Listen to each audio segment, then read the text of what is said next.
Според постоечкиот закон, кој се уште важи за специјалното јавно обвинителство, тие треба да ни ги предадат.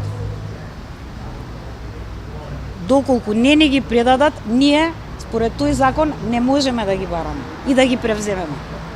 Колку доделената прислушуваните разговори да бидат докази, ваши докази, ќе не можете да ги користите.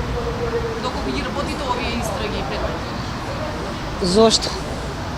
Така и тврдењето на дел од експертската јавност и дел од Врховниот суд. Вака, доколку се сеќавате, кога тие снимки беа предложени како доказ од страна на СЈО, судот, првостепениот, ги одби, не ги прифати, но по одлука на апелациониот суд, тие стана докази во предметите. Нема зошто таа одлука да не важи. Не е битно кој постапува по предметот и кој е обвинителство. Сите сме обвинители.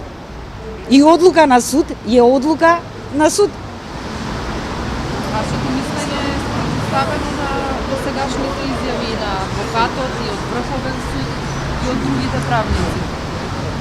Видете, тоа е моje мислење. А доколку ни ги предадат предметите и почнеме да постапуваме, ќе видиме што ќе се случи.